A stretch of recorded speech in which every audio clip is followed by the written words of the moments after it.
Ya, bismillahirrahmanirrahim. Assalamualaikum warahmatullahi wabarakatuh. Apa kabar Anda semua?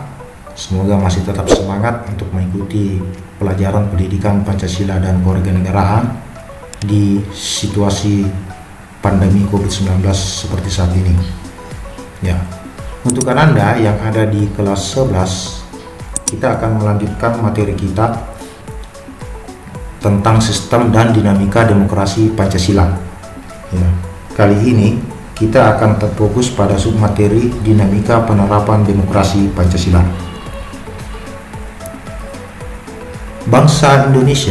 Bagi bangsa Indonesia, pilihan yang tepat dalam menerapkan paham demokrasi adalah dengan demokrasi Pancasila.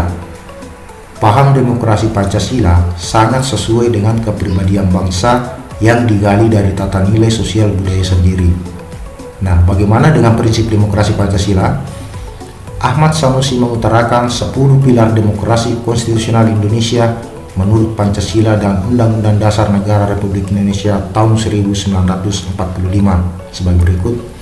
Yang pertama, demokrasi yang berketuhanan yang Maha Esa. Yang kedua, demokrasi dengan kecerdasan. 3. Demokrasi yang berkedaulatan rakyat. 4. Demokrasi dengan rule of law. 5. Demokrasi dengan pemisahan kekuasaan negara. Yang keenam, demokrasi dengan hak asasi manusia. 7. Demokrasi dengan pengadilan yang merdeka. 8. Demokrasi dengan otonomi daerah. 9. Demokrasi dengan kemakmuran. Dan 10. Demokrasi dengan berkeadilan sosial. Demokrasi Pancasila mengandung beberapa nilai moral yang bersumber dari Pancasila, yaitu adanya persamaan bagi seluruh rakyat Indonesia, keseimbangan antara hak dan kewajiban, pelaksanaan kebebasan yang dipertanggungjawabkan secara moral kepada Tuhan Yang Maha Esa, diri sendiri dan orang lain, mewujudkan rasa keadilan sosial, pengambilan keputusan dengan musyawarah mufakat, dan mengutamakan persatuan nasional dan kekeluargaan. Nah, untuk melihat apakah suatu sistem pemerintahan adalah sistem yang demokratis atau tidak, dapat dilihat dari indikator-indikator yang dirumuskan oleh Afan Ghaffar sebagai berikut. Yang pertama, bagaimana akuntabilitasnya, bagaimana rotasi kekuasaannya, rekrutmen politiknya yang terbuka, pemilihan umum, serta bagaimana pemenuhan hak-hak dasarnya. Nah, dengan berdasarkan pada indikator-indikator yang disebutkan tadi, berikut ini dipaparkan perkembangan demokrasi pada masa-masa setelah kemerdekaan Republik Indonesia. Pelaksanaan demokrasi di Indonesia pada periode 1945 sampai 1949. Pelaksanaan demokrasi baru terbatas pada berfungsinya pers yang mendukung revolusi kemerdekaan. Adapun elemen-elemen demokrasi yang lain itu belum sepenuhnya terwujud karena situasi dan kondisi yang tidak memungkinkan. Hal ini dikarenakan pemerintah harus memusatkan seluruh energinya bersama rakyat untuk mempertahankan kemerdekaan dan menjaga kedaulatan negara agar negara kesatuan tetap hidup.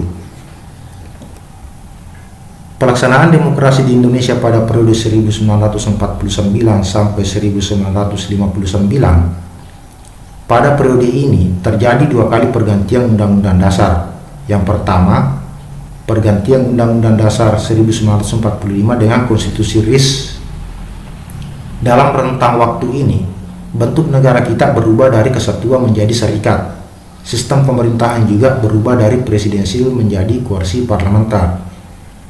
Nah, pergantian Undang-Undang Dasar pada tahap kedua itu pergantian Konstitusi RIS dengan Undang-Undang Dasar sementara tahun 1950 pada rentang waktu 17 Agustus 1950 sampai dengan 5 Juli 1959. Pada periode pemerintahan ini, bentuk negara kembali berubah menjadi negara kesatuan dan sistem pemerintahan menganut sistem parlementer. Dengan demikian dapat disimpulkan bahwa pada periode 1949 sampai dengan 1959, negara kita menganut demokrasi parlementer. Ya. Pelaksanaan demokrasi di Indonesia pada periode 1959 sampai 1965 pada era demokrasi terpimpin ini terdapat penyimpangan-penyimpangan terhadap demokrasi. Hal ini tidak terlepas dari kondisi Indonesia yang baru merdeka. Sedangkan pelaksanaan demokrasi di Indonesia pada periode 1965 sampai 1998, era baru dalam pemerintahan dimulai. Itu setelah melalui masa transisi yang singkat, yaitu antara tahun 1966 sampai 1968, ketika Jenderal Soeharto dipilih menjadi Presiden Republik Indonesia. Era yang kemudian dikenal sebagai Orde Baru dengan konsep esensi, visi utama pemerintah Orde Baru ini adalah untuk melaksanakan Pancasila dan Undang-Undang Dasar 1945 secara murni dan konsekuen dalam setiap aspek kehidupan masyarakat Indonesia. Dengan visi tersebut, Orde Baru memberikan secerca harapan bagi rakyat Indonesia. Rakyat Indonesia mengharapkan adanya perubahan-perubahan politik menjadi lebih demokratis.